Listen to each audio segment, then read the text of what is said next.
नमस्कार। एक बार फिर से आप सभी का बहुत बहुत स्वागत है परीक्षा वर्ल्ड के इस यूट्यूब चैनल में। दोस्तों, आरआरबी एनटीपीसी 2024 की परीक्षा के लिए प्रैक्टिस सेट की लगातार क्लास हम आप तक पहुंचा रहे हैं। इसी क्रम में आज हम प्रैक्टिस सेट को और आगे बढ़ाएंगे और आज का हमारा प्रैक्टिस सेट नंबर जो 7 है उसको कंप्लीट करेंगे।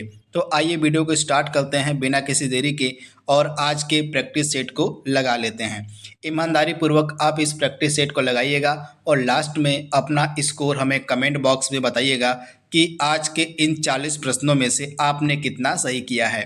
पहला प्रश्न आपके स्क्रीन पर दिया गया है। हाल ही में COP29 की बैठक कहाँ पर आयोजित की गई है? बेहतरीन प्रश्न आपका करंट अफेयर्स का है। तो हाल ही में 2024 में COP29 की बैठक हुई है, तो यह आयोजित कहाँ पर हुई है? तो आप याद रखिएगा, अजरबैजान में। अजरबैजान का शहर जो बाकू है, यहीं पे इस बैठक का आयोजन किया गया है। तो ये फैक्ट आप याद रखिएगा, अजरबैजान के बाकू में इस बैठक का आयोजन किया गया। अगला प्रश्न आपके स्क्रीन पर है। भारत का पहला वायसराय कौन था? बेहतरीन प्रश्न है। भारत का पहला वायसराय कौन था? तो आप याद रखिएगा, भारत का पहला वायसराय था लॉर्ड कैनिंग, यानी कि ऑप्शन आपका ए जो है बिल्कुल सही हो जाएगा। यह जो कैनिंग था, 1858 का जो एक्ट आया था, 1858 का जो अधिनियम आया था, इसी के तहत जो है भारत का पहला वायसराय बना था। तो ये फैक्ट आप याद रखिएगा। अगला प्रश्न आपके स्क्रीन पर है। सोवियत संघ का विघटन कब हुआ था? इंपॉर्टेंट प्रश्न है। सोवियत संघ का विघटन कब हुआ था? तो राइट आंसर क्या हो जाएगा? 25 दिसंबर 1991। ऑप्शन आपका यहाँ पे बी जो है बिल्कुल सही हो जाएगा। 25 दिसंबर 1991 को सोवियत संघ का विघटन हुआ था। हाल ही में वैश्विक भूखमरी सूचकांक 2024 जारी किया गया है। तो इसमें पूछा क्या गया है कि इसमें भारत का स्थान क्या है, पूछा गया है। तो वैश्विक भूखमरी सूचकांक 2024 में भारत का स्थान आप याद कर लीजिएगा, कौन सा है? तो 105वां है। तो आप याद रखिएगा, राइट आंसर क्या हो जाएगा? भारत का स्थान 105वां है। ऑप्शन आपका सी यहाँ पे बिल्कुल सही हो जाएगा। कुल कितने देशों में? तो कुल 127 देशों में। कुल 127 देशों में भारत का स्थान 105वां है। तो ये फैक्ट आपको याद रखना है। यहाँ पे हम ग्लोबल हंगर इंडेक्स 2024 की बात कर रहे हैं, तो ये फैक्ट आपको याद रखना है। यहाँ पे थोड़ी सी डिटेल आपके सामने मेंशन है जिसको आप देख सकते हैं। तो यह जो सूचकांक है ग्लोबल हंगर इंडेक्स, इसको जारी किसके द्वारा किया गया? तो दो इम्पॉर्टेंट संगठन है। एक आयरलैंड यानी कि आयरिश एजेंसी है जिसका नाम है कंसर्न वर्ल्ड वाइड, इसको आप याद कर लीजिएगा। यह कंसर्न वर्ल्ड वाइड जो है यह आयरलैंड की एक एजेंसी है, यह आयरलैंड की एजेंसी है। और इसके बाद वेल्थ हंगर हेल्प, यह जो है जर्मनी का एक संगठन है। तो दोनों ही आप याद रखिएगा, एक जर्मनी का संगठन है जिसको हम बोलते हैं वेल्थ हंगर हेल्प, और एक आयरलैंड की एजेंसी है जिसका नाम है कंसर्न वर्ल्ड वाइड। इन दोनों के द्वारा ही मिलकर प्रतिवर्ष यह जो सूचकांक है जारी किया जाता है, तथा 2024 के इस वैश्विक भूखमरी सूचकांक में भारत का स्थान 105वां है। तो ये सारे फैक्ट आपको याद रखना है। अगला प्रश्न आपके स्क्रीन पर है। अंटार्कटिका के ऊपर हर साल किस ऋतु में ओजोन छिद्र बनता है? इंपॉर्टेंट प्रश्न है। अंटार्कटिका के ऊपर प्रत्येक वर्ष किस ऋतु में ओजोन छिद्र बनता है? तो आप याद रखिएगा, बसंत ऋतु में। ऑप्शन आपका यहाँ पे सी वाला जो है बिल्कुल सही हो जाएगा, बसंत ऋतु में। एक फैक्ट और आप याद रखिएगा, वैज्ञानिकों ने जो है अंटार्कटिका के ऊपर ही सबसे पहले ओजोन का जो छिद्र था उसकी खोज करी थी। तो ये फैक्ट भी आप याद रखिएगा, ओजोन का जो छिद्र था यह सबसे पहले अंटार्कटिका के ऊपर ही खोजा गया था वैज्ञानिकों के द्वारा। तो आप इसे याद रखिएगा। स्टोल्टिंग किस देश की संसद को कहा जाता है? स्टोल्टिंग जो है किस देश की संसद को हम कहते हैं? फटाक से इस प्रश्न का आपको जवाब देना है। इंपॉर्टेंट प्रश्न है, यहाँ से प्रश्न आपके एग्जाम में पूछा जाएगा। तो इस प्रश्न का राइट आंसर क्या हो जाएगा? नॉर्वे। आप याद रखिएगा, नॉर्वे की जो संसद है उसको हम स्टोल्टिंग कहते हैं। तो ये फैक्ट आप याद रखिएगा। ऑप्शन आपका यहाँ पे जो बी है बिल्कुल सही हो जाएगा, नॉर्वे। अगला प्रश्न आपके स्क्रीन पर दिया गया है। हाल ही में हमसफर नीति का शुभारंभ किसके द्वारा किया गया? बेहतरीन प्रश्न है। हमसफर नीति का शुभारंभ जो है हाल ही में किसके द्वारा किया गया, प्रश्न में पूछा गया है। तो इस प्रश्न का राइट आंसर क्या होने वाला है, इस प्रश्न का राइट आंसर होने वाला है केंद्रीय सड़क परिवहन एवं राजमार्ग मंत्रालय के द्वारा इस नीति का शुभारंभ किया गया। तो ऑप्शन आपका यहाँ पे जो सी वाला है बिल्कुल सही हो जाएगा, केंद्रीय सड़क परिवहन एवं राजमार्ग मंत्रालय के द्वारा। इसके मंत्री कौन है, तो नितिन गडकरी साहब हैं। तो नितिन गडकरी साहब के द्वारा ही इस हमसफर नीति का शुभारंभ किया गया अक्टूबर 2024 में। कहाँ पर, तो नई दिल्ली में। तो ये फैक्ट आपको याद रखना है। ये दोनों ही करंट अफेयर्स के आपके प्रश्न हैं। तो अगला प्रश्न आपके स्क्रीन पर है, हाल ही में जल ही अमृत योजना को किस मंत्रालय ने मंजूरी दी है। जल ही अमृत योजना को किस मंत्रालय के द्वारा मंजूरी मिली है। तो राइट आंसर क्या हो जाएगा, केंद्रीय आवास एवं शहरी मामलों के मंत्रालय के द्वारा इस योजना को मंजूरी मिली है। तो ऑप्शन आपका सी यहाँ पे बिल्कुल सही हो जाएगा, आवास एवं शहरी मामलों के मंत्रालय के द्वारा। अगला प्रश्न आपके स्क्रीन पर है, दादा साहेब फाल्के पुरस्कार जो पहला था आपको पता होगा देविका रानी रोरिक को मिला है। तो इसमें पूछा गया है कि जो पहला दादा साहेब फाल्के पुरस्कार था यह देविका रानी रोरिक को किस वर्ष में प्रदान किया गया था। बेहतरीन प्रश्न है। तो इस प्रश्न का राइट आंसर क्या हो जाएगा, 1969 में। ये फैक्ट आप याद रखिएगा, 1969 में पहला दादा साहेब फाल्के पुरस्कार देविका रानी रोरिक को दिया गया था। अगला प्रश्न आपके स्क्रीन पर है, लता मंगेशकर का निधन कब हुआ था। लता मंगेशकर का निधन कब हुआ था। तो इस प्रश्न का राइट आंसर क्या हो जाएगा, आप लोग याद रखिएगा, इस प्रश्न का राइट आंसर हो जाएगा 2022 में। यहाँ पे स्क्रीन पर आप देख पा रहे हैं 6 फरवरी 2022 को जो है निधन हुआ था स्वर कोकिला लता मंगेशकर का। तो आप इसे याद रखिएगा, ऑप्शन आपका बी यहाँ पे सही हो जाएगा। अगला प्रश्न आपके स्क्रीन पर है, मीन किम्फ जिसको हम हिंदी में बोलते हैं मेरा संघर्ष, यह किसकी आत्मकथा है। तो स्क्रीन पर आप सभी को दिख रहा होगा, यह आत्मकथा है एडोल्फ हिटलर की। तो आप इसे याद रखिएगा, मीन किम्फ इसका मतलब होता है मेरा संघर्ष, और यह जो आत्मकथा है यह एडोल्फ हिटलर की आत्मकथा है। तो ये फैक्ट आप याद रखिएगा, ऑप्शन ए आपका बिल्कुल सही है। और टमाटर में कौन सा अम्ल पाया जाता है आपसे पूछा गया है। तो फटाक से इस प्रश्न का आंसर दीजिए आप लोग, टमाटर में कौन सा अम्ल पाया जाता है। तो राइट आंसर क्या हो जाएगा, ऑक्जेलिक अम्ल, यानी कि ऑप्शन आपका यहाँ पे जो डी वाला है बिल्कुल सही हो जाएगा। ऑक्जेलिक एसिड, ऑक्जेलिक जो अम्ल होता है यह टमाटर में पाया जाता है। तो ये फैक्ट आपको याद रखना है। वहीं ऑप्शन ए आप देख पा रहे हैं, यहाँ पे एसिटिक अम्ल दिया गया है। तो यह जो एसिटिक अम्ल है यह किस में पाया जाता है, तो आप लोग याद रखिएगा, जो एसिटिक अम्ल है यह आपका सिरका में पाया जाता है। ये फैक्ट आप याद रखिएगा, सिरका में आपका एसिटिक अम्ल पाया जाता है। वहीं सिट्रिक अम्ल किस में पाया जाता है, तो संतरा हो गया, संतरा में, इसके अलावा नींबू में ये सिट्रिक अम्ल पाया जाता है। तो ये फैक्ट भी आप याद रखिएगा।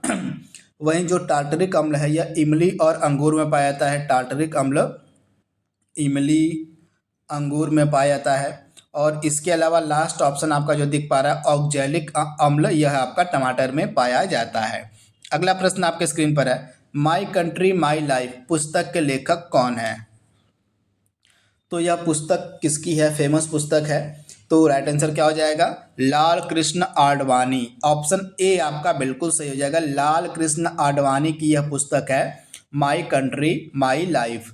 जीरादेई जो बिहार में एक स्थान है, यहाँ पर किसका जन्म हुआ था। बेहतरीन प्रश्न है, एग्जाम ओरिएंटेड प्रश्न है। पूछा गया है कि जीरादेई में किसका जन्म हुआ था। फटाक से इस प्रश्न का आप सभी लोग जवाब दीजिए कि जीरादेई में किसका जन्म हुआ था। तो आप लोग याद रखिएगा, इम्पॉर्टेंट प्रश्न है, यहाँ पे किसका जन्म हुआ था। तो हमारे देश के पहले राष्ट्रपति राजेंद्र प्रसाद जी का जन्म जो है जीरादेई बिहार में हुआ था। तो ऑप्शन आपका यहाँ पे जो सी वाला है बिल्कुल सही हो जाएगा, जीरादेई बिहार में जन्म हुआ था डॉक्टर राजेंद्र प्रसाद का। अगला प्रश्न आपके स्क्रीन पर है, कुल कितने गोलमेज सम्मेलन आयोजित किए गए थे। ये आपका मॉडर्न हिस्ट्री का प्रश्न है, कुल कितने गोलमेज सम्मेलन आयोजित किए गए थे। तो राइट आंसर क्या हो जाएगा, टोटल गोलमेज सम्मेलनों की जो संख्या थी यह 3 थी। तो आप याद रखिएगा 1930 से लेके 1932 के मध्य, आप याद रखिएगा 1930 से लेके 1932 के मध्य टोटल 3 जो है गोलमेज सम्मेलन जो है इंग्लैंड में आयोजित किए गए थे। ये फैक्ट भी आप याद रखिएगा, इंग्लैंड में ये तीनों गोलमेज सम्मेलन हुए थे। कुछ बेसिक फैक्ट मैंने इन तीनों गोलमेज सम्मेलनों के बारे में लिखे हुए हैं, जिनको आप देख सकते हैं। तो यहाँ पे आप देख पा रहे हैं, भारत में संवैधानिक सुधारों पर चर्चा के लिए ब्रिटिश सरकार ने साल 1932 से लेके साल 1930 से लेके 32 के बीच में 3 गोलमेज सम्मेलन आयोजित किए थे। तो तथा ये तीनों जो गोलमेज सम्मेलन थे यह लंदन में आयोजित किए गए थे। फैक्ट आप याद रखिएगा। तथा महात्मा गांधी ने दूसरे गोलमेज सम्मेलन में हिस्सा लिया था। आप याद रखिएगा, महात्मा गांधी ने सिर्फ दूसरे गोलमेज सम्मेलन में पार्टिसिपेट किया था, हिस्सा लिया था। इसको इस तरह से भी आप याद कर लीजिएगा कि कांग्रेस ने सिर्फ दूसरे वाले गोलमेज सम्मेलन में हिस्सा लिया था, क्योंकि महात्मा गांधी कांग्रेस के प्रतिनिधि के तौर पर ही इंग्लैंड गए थे दूसरे गोलमेज सम्मेलन में हिस्सा लेने के लिए। तो ये फैक्ट आप याद रखिएगा। वहीं तीनों गोलमेज सम्मेलन में किन्होंने पार्टिसिपेट किया था? जो तीनों गोलमेज सम्मेलन हुए थे इनमें डॉक्टर भीमराव अंबेडकर और तेज बहादुर सप्रू, ये 2 ऐसे लीडर थे इंडिया के जिन्होंने तीनों गोलमेज सम्मेलनों में हिस्सा लिया था। वहीं इन तीनों सम्मेलनों के दौरान जो है इंग्लैंड का प्रधानमंत्री कौन था? तो रैमजे मैकडोनाल्ड था।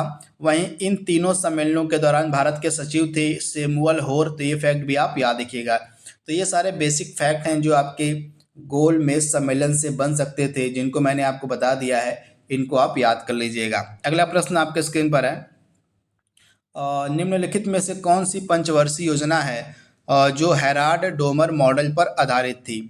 कौन सी पंचवर्षीय योजना है जो हेराल्ड डोमर मॉडल पर आधारित थी? तो इस प्रश्न का राइट आंसर क्या हो जाएगा? प्रथम पंचवर्षीय योजना, यानी कि जो फर्स्ट 5 ईयर प्लान था यह हेराल्ड डोमर मॉडल पर आधारित था। तथा पहली पंचवर्षीय योजना का कार्यकाल कब से कब तक था या कब से कब तक चली थी? तो 1951 से लेके 1956 तक चली थी आपकी पहली पंचवर्षीय योजना, जो हेराल्ड डोमर मॉडल पर आधारित थी। अगला प्रश्न आपके स्क्रीन पर है, सॉरी यहाँ पे थोड़ा सा, हाँ अब ठीक है। अगला प्रश्न आपके स्क्रीन पर है, भारतीय राष्ट्रीय कांग्रेस के पहले अधिवेशन के अध्यक्ष कौन थे? भारतीय राष्ट्रीय कांग्रेस के पहले अधिवेशन के अध्यक्ष के बारे में पूछा गया है कि कौन थे। तो इस प्रश्न का राइट आंसर क्या हो जाएगा? WC बनर्जी, जिनको हम बोलते हैं व्योमेश चंद्र बनर्जी, ये भारतीय राष्ट्रीय कांग्रेस के पहले अधिवेशन के अध्यक्ष थे। भारतीय राष्ट्रीय कांग्रेस का पहला अधिवेशन बम्बई में हुआ था। कब हुआ था? तो 1885 में हुआ था। और इसके पहले अधिवेशन के अध्यक्ष कौन थे? तो राइट आंसर क्या हो जाएगा? व्योमेश चंद्र बनर्जी। अगला प्रश्न आपके स्क्रीन पर है, जयप्रकाश नारायण को कौन सी उपाधि दी गई थी? जयप्रकाश नारायण को कौन सी उपाधि दी गई थी? तो राइट आंसर क्या हो जाएगा? इनको हम बोलते हैं लोकनायक जयप्रकाश नारायण, यानी कि ऑप्शन आपका बी यहाँ पे बिल्कुल सही हो जाएगा। अगला प्रश्न आपके स्क्रीन पर है, यहाँ पे थोड़ा सा सही हो गया यहाँ पे। अगला प्रश्न है, यहाँ पे पूछा गया कि मारियो डी मिरांडा किस राज्य के प्रसिद्ध कार्टूनिस्ट थे? इंपॉर्टेंट प्रश्न है, मारियो डी मिरांडा किस राज्य के प्रसिद्ध कार्टूनिस्ट थे? इंपॉर्टेंट प्रश्न है। तो राइट आंसर क्या हो जाएगा? गोवा के। ऑप्शन आपका यहाँ पे जो बी वाला है बिल्कुल सही हो जाएगा। मारियो डी मिरांडा जो है ये गोवा के फेमस कार्टूनिस्ट थे। सांगली हल्दी किस राज्य का एक GI टैग उत्पाद है? इंपॉर्टेंट प्रश्न है, यहाँ पे पूछा गया है कि जो सांगली हल्दी है यह किस राज्य का एक GI टैग उत्पाद है? तो आप याद रखिएगा, इंपॉर्टेंट प्रश्न है। राइट आंसर क्या हो जाएगा? महाराष्ट्र का यह GI टैग उत्पाद है। तो ऑप्शन आपका ए यहाँ पे बिल्कुल सही हो जाएगा। इसके बारे में आपको याद रखना है, महाराष्ट्र का यह एक GI टैग उत्पाद है। इसके अलावा एक और हल्दी है जो एग्जाम में पूछी जाती है, वह भी एक GI टैग उत्पाद ही है, कंधमाल हल्दी। तो यह किस राज्य का एक GI टैग उत्पाद है? कंधमाल हल्दी के बारे में यहाँ पे पूछा गया है। तो आप लोग याद रखिएगा, कंधमाल हल्दी जो है यह उड़ीसा का एक जीआई टैग उत्पाद है। तो ऑप्शन आपका बी यहाँ पे बिल्कुल सही हो जाएगा। दोनों के बारे में आपको याद रखना है। सांगली हल्दी महाराष्ट्र से संबंधित है और कंधमाल हल्दी उड़ीसा से संबंधित है। अल्फांसो आम कहाँ का जीआई टैग उत्पाद है? अल्फांसो आम की यहाँ पे बात हो रही है। तो राइट आंसर क्या हो जाएगा? महाराष्ट्र का। ऑप्शन बी आपका बिल्कुल सही है। यह महाराष्ट्र का एक जीआई टैग उत्पाद है। तो ऑप्शन बी आपका बिल्कुल सही हो जाएगा। अगला प्रश्न आपके स्क्रीन पर है। फजली जर्दालू आम कहाँ का एक जीआई टैग उत्पाद है? फजली जर्दालू आम की यहाँ पे बात हो रही है। तो राइट आंसर क्या हो जाएगा? बिहार का। ऑप्शन आपका यहाँ पे जो दिया गया है सी वाला बिल्कुल सही हो जाएगा। बिहार का यह एक जीआई टैग उत्पाद है। रेहला किसकी रचना है? रेहला के बारे में यहाँ पे पूछा गया कि यह किसकी पुस्तक है? तो यह इब्न बतूता की पुस्तक है। आप इसे याद रखिएगा, इब्न बतूता, यानी कि ऑप्शन ए यहाँ पे आपका बिल्कुल सही हो जाएगा, इब्न बतूता। अगला प्रश्न आपके स्क्रीन पर है। और निम्न में से किसे भारतीय क्रांति की जननी कहा जाता है? निम्नलिखित में से किसको भारतीय क्रांति की जननी कहा जाता है? तो राइट आंसर क्या हो जाएगा? आप लोग याद रखिएगा, मैडम भीखाजी कामा को भारतीय क्रांति की जननी कहा जाता है। तो ऑप्शन आपका यहाँ पे जो बी वाला दिया गया है बिल्कुल सही दिया गया है। सबसे ज्यादा प्राकृतिक गैस के भंडार किस देश के पास हैं? सबसे ज्यादा प्राकृतिक गैस के जो भंडार हैं किस देश के पास हैं? तो राइट आंसर क्या हो जाएगा? रूस के पास। ऑप्शन आपका बी यहाँ पे सही हो जाएगा, रूस। अगला प्रश्न आपके स्क्रीन पर दिया गया है। और नीति आयोग के पहले अध्यक्ष के बारे में पूछा गया कि कौन थे? इंपॉर्टेंट प्रश्न है। तो राइट आंसर क्या हो जाएगा?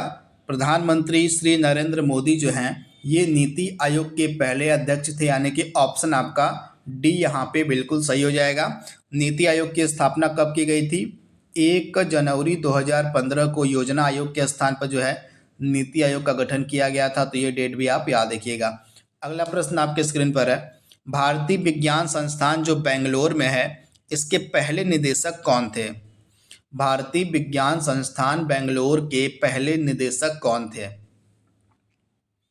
तो राइट आंसर क्या हो जाएगा? सीवी रमन, यानी कि ऑप्शन आपका सी यहाँ पे बिल्कुल सही हो जाएगा। सीवी रमन जो थे ये भारतीय विज्ञान संस्थान बेंगलोर के पहले निदेशक थे। ऑप्शन सी आपका सही हो जाएगा। अगला प्रश्न है, भारत में कम्युनिस्ट सरकार वाला पहला राज्य कौन सा था? ऐसा राज्य आपको बताना है जहां पर पहली कम्युनिस्ट गवर्नमेंट बनी थी। इंपॉर्टेंट प्रश्न है। तो इस प्रश्न का राइट आंसर क्या हो जाएगा? केरल में। ऑप्शन आपका यहाँ पे जो सी वाला है बिल्कुल सही हो जाएगा। भारत में जो पहली कम्युनिस्ट सरकार वाला राज्य था वह था केरल। 1957 में यहाँ पे भाकपा की गवर्नमेंट बनी थी। आप याद रखिएगा, 1957 में यहाँ पे भाकपा की गवर्नमेंट बनी थी। भाकपा मतलब भारतीय कम्युनिस्ट पार्टी की यहाँ पे सरकार बनी थी केरल में 1957 में। अगला प्रश्न आपके स्क्रीन पर है। भारत का पहला जो प्रौद्योगिकी संस्थान आईआईटी खड़गपुर है इसकी स्थापना कब की गई थी? आप लोग याद रखिएगा, भारत में पहला आईआईटी संस्थान कौन सा था? तो आईआईटी खड़गपुर था। तो इसकी स्थापना कब की गई थी? 1951। ऑप्शन आपका यहाँ पे बी बिल्कुल सही हो जाएगा। तो आप इसे याद रखिएगा। यहाँ पे थोड़ी सी डिटेल मैंने लिखी हुई है कम्युनिस्ट सरकार के बारे में। तो केरल में 1957 में विधानसभा चुनाव के बाद ईएमएस नंबूदरीपाद के नेतृत्व में भाकपा की सरकार बनी थी। तो ये फैक्ट आप याद रखिएगा, यह विश्व की पहली चुनी हुई कम्युनिस्ट सरकार थी। तो ये फैक्ट भी आप याद रखिएगा। अगला प्रश्न आपके स्क्रीन पर है। बाल गंगाधर तिलक का निधन कब हुआ था? बाल गंगाधर तिलक के निधन के बारे में पूछा गया कि इनका निधन कब हुआ था। इंपॉर्टेंट प्रश्न है। तो राइट आंसर क्या हो जाएगा? आप लोग याद रखिएगा, जिस दिन असहयोग आंदोलन स्टार्ट हुआ था ठीक उसी दिन बाल गंगाधर तिलक का निधन हो गया था। तो डेट क्या थी? आप लोग याद रखिएगा, 1 अगस्त 1920। यहाँ पे 1 अगस्त 1920 को जो है बाल गंगाधर तिलक का निधन हो गया था और ठीक इसी दिन असहयोग आंदोलन भी स्टार्ट हुआ था। तो राइट आंसर क्या हो जाएगा? 1920 को। अगला प्रश्न है, इंटरनेट पर उपलब्ध होने वाला पहला भारतीय अखबार कौन था? इंटरनेट पर उपलब्ध होने वाला पहला भारतीय अखबार के बारे में पूछा गया है। तो राइट आंसर क्या हो जाएगा? द हिंदू। ऑप्शन ए आपका बिल्कुल सही हो जाएगा, द हिंदू। अगला प्रश्न आपके स्क्रीन पर दिया गया है, भारत के अंदर प्रथम स्थापित परमाणु संयंत्र इनमें से कौन सा है? तो भारत के अंदर पहला जो परमाणु संयंत्र यानी कि एटॉमिक प्लांट स्थापित किया गया था उसका नाम क्या था? तो आप लोग याद रखिएगा, तारापुर परमाणु संयंत्र भारत के अंदर स्थापित होने वाला पहला परमाणु संयंत्र था जो महाराष्ट्र में स्थापित किया गया था। तो राइट आंसर क्या हो जाएगा? तारापुर परमाणु संयंत्र, यानी कि ऑप्शन ए आपका बिल्कुल सही है। पोखरण परमाणु परीक्षण पहली बार कब किया गया था? भारत में जो पहला पोखरण परमाणु परीक्षण था यह पहली बार कब किया गया था? तो आप लोग याद रखिएगा 18 मई 1974 को। डेट आपके लिए इम्पॉर्टेंट है, 18 मई 1974 को। तथा इस परमाणु परीक्षण को क्या नाम दिया गया था? तो आप लोग याद रखिएगा स्माइलिंग बुद्धा। इस परमाणु परीक्षण को जो है स्माइलिंग बुद्धा नाम दिया गया था। तो ये फैक्ट भी आपको याद रखना है। इस समय इंदिरा गांधी प्रधानमंत्री थी। अगला प्रश्न आपके स्क्रीन पर है, यहाँ पे भारत में जो इम्पोर्टेंट परमाणु संयंत्र हैं इनके नाम दिए गए हैं, इनको आप देख सकते हैं, एक बार इनको याद कर लीजिएगा। इनकी लोकेशन और इनका नाम आपसे एग्जाम में पूछा जा सकता है, तो ये इम्पोर्टेंट है आपके आगामी एनटीपीसी की परीक्षा के लिए। अगला प्रश्न आपके स्क्रीन पर है, 24 अक्टूबर 1984 को भारत में पहली मेट्रो ट्रेन कहाँ शुरू हुई थी? इम्पॉर्टेंट प्रश्न है। भारत में जो पहली मेट्रो ट्रेन थी यह कहाँ पर स्टार्ट की गई थी? तो राइट आंसर क्या हो जाएगा? आप लोग याद रखिएगा कोलकाता में। ऑप्शन आपका यहाँ पे जो बी वाला है बिल्कुल सही हो जाएगा, कोलकाता में। अगला प्रश्न है, निम्नलिखित में से कौन सा युग्म सुमेलित नहीं है? एक तरफ पुस्तक दी गई है और उस पुस्तक के लेखक कौन है वह दिया गया है, तो इसमें से आपको बताना कि कौन सा सही सुमेलित है। सही सुमेलित की बात की गई है, तो आइए देख लेते हैं। पहला ऑप्शन क्या है? अबुल कलाम आज़ाद के द्वारा हिंद स्वराज की रचना की गई थी, जो कि बिल्कुल ही गलत है। अबुल कलाम आज़ाद की यह पुस्तक नहीं है, बल्कि हिंद स्वराज जो है गांधी जी की एक रचना है। तो पहला आपका गलत दिया गया है। हिंद स्वराज किसकी रचना है? तो गांधी जी की है। न्यू इंडिया पुस्तक के लेखक एनी बेसेंट हैं, तो बी वाला ऑप्शन आपका सही हो जाएगा। जो न्यू इंडिया पुस्तक है इसके लेखक हैं एनी बेसेंट। वहीं कॉमनवेल्थ पुस्तक के लेखक बाल गंगाधर तिलक नहीं है, बल्कि कौन है? तो एनी बेसेंट। ये दोनों ही पुस्तक जो है एनी बेसेंट की ही पुस्तक है, आप याद रखिएगा। न्यू इंडिया और कॉमनवेल्थ इन दोनों के लेखक एनी बेसेंट ही हैं। इसके अलावा अगला क्या है? इंडिया विंस फ्रीडम, यह महात्मा गांधी की रचना नहीं है, बल्कि किसकी है? तो यह अबुल कलाम आज़ाद की है। तो आप याद रखिएगा इंडिया विंस फ्रीडम के रचनाकार कौन है? तो अबुल कलाम आज़ाद हैं। तो ये सारे फैक्ट आपको याद रखना है। तो ऑप्शन बी वाला आपका सुमेलित था। अगला प्रश्न आपके स्क्रीन पर है, और निम्नलिखित में से किस भवन में ब्रिटेन की महारानी रहती हैं? ब्रिटेन की महारानी कहाँ रहती हैं आपसे पूछा गया है। तो राइट आंसर क्या हो जाएगा? Buckingham palace. आप याद रखिएगा बकिंघम पैलेस में जो ब्रिटेन की महारानी हैं वह रहती हैं। तो ऑप्शन आपका बी यहाँ पे सही हो जाएगा। अगला प्रश्न है, एक तरफ आपको दर्रा दिया गया है और वह किस राज्य में स्थित है वह दिया गया है। तो इसमें से आपको बताना है कि कौन सा सही सुमेलित नहीं है। गलत सुमेल की आपको पहचान करनी है।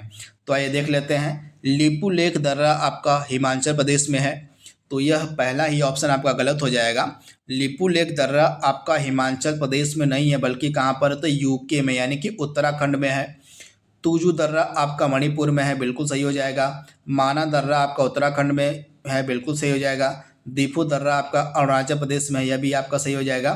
तथा लिपू लेक दर्रा भी आपका उत्तराखंड में ही है। तो ये फैक्ट आप याद रखिएगा। अगला प्रश्न है, भारत का पहला रेलवे विश्वविद्यालय कहाँ खोला गया था?